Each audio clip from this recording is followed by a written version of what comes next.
If you're looking for an awesome product at a great price, be sure to check out the link in the description. The Women's Euro 2025 final is set to be a monumental event, not just for football fans, but for the UK economy. As the Lionesses prepare for a rematch, seeking redemption after their World Cup loss to Spain, the anticipated viewership is poised to shatter records, making this the most-watched women's football match in UK history. The 5 p.m. kickoff, a family-friendly time slot broadcast simultaneously on ITV and BBC, including their streaming services, is expected to draw a crowd eclipsing the 14.8 million peak audience that witnessed England's 1-0 defeat in Sydney 2 years ago, provided the match remains a nail-biter. England's thrilling run through the tournament, a stark contrast to their opening game setback, has ignited a surge in popularity, culminating in the semi-final victory over Italy, which delivered ITV its highest viewership of the year. This escalating momentum points towards a staggering economic impact. Research by Global Data for Vouchercodes estimates that UK consumers will have spent over £800 million during the tournament by the final whistle on Sunday. This represents a significant £221 million increase compared to spending during the 2023 Women's World Cup in Australia and New Zealand. Sunday alone is projected to see almost £184 million in spending across pubs, retail outlets, from supermarkets and sports stores to electronics retailers, and merchandise sales.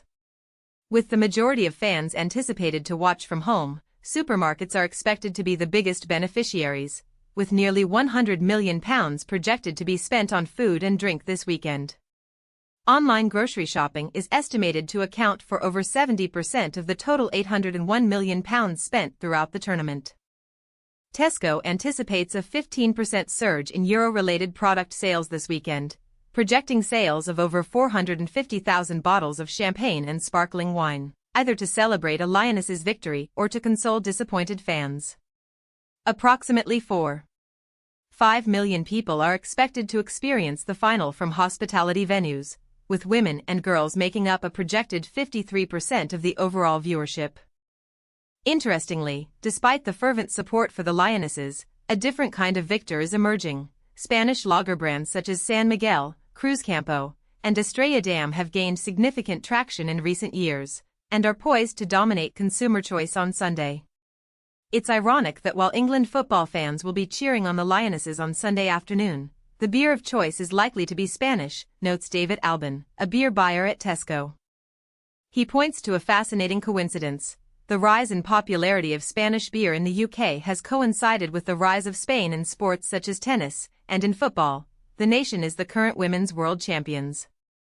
This trend extends beyond beer. The Co-op anticipates a 30% sales increase for its ready-to-drink cocktails on match day, while Asda projects sales of over 6 million pints, 300,000 pizzas, including a special half-and-half pizza featuring both English and Spanish ingredients, and 1.3 million bags of crisps.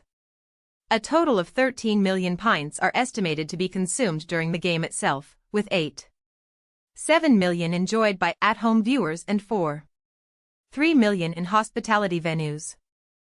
This translates to almost £71 million in venue spending on Sunday, more than double the amount spent across each of the quarter-final and semi-final rounds. The increased engagement within the pub environment is clearly reflected in the statement made by Michelle West, head of sport at Greene King. "We've gone all out this summer to give the women's game the stage it deserves, showing every minute of every match in all our sports pubs.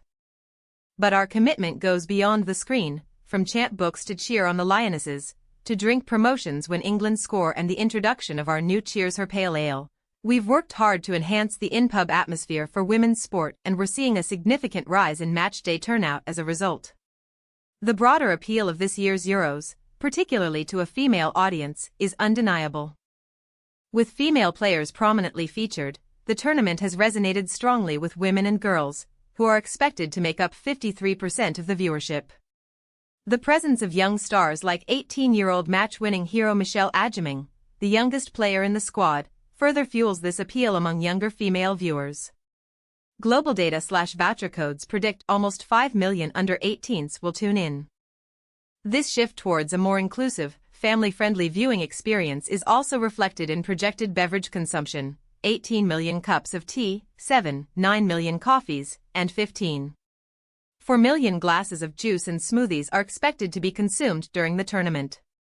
However, despite this evolving landscape, the classic pairing of beer and football remains strong.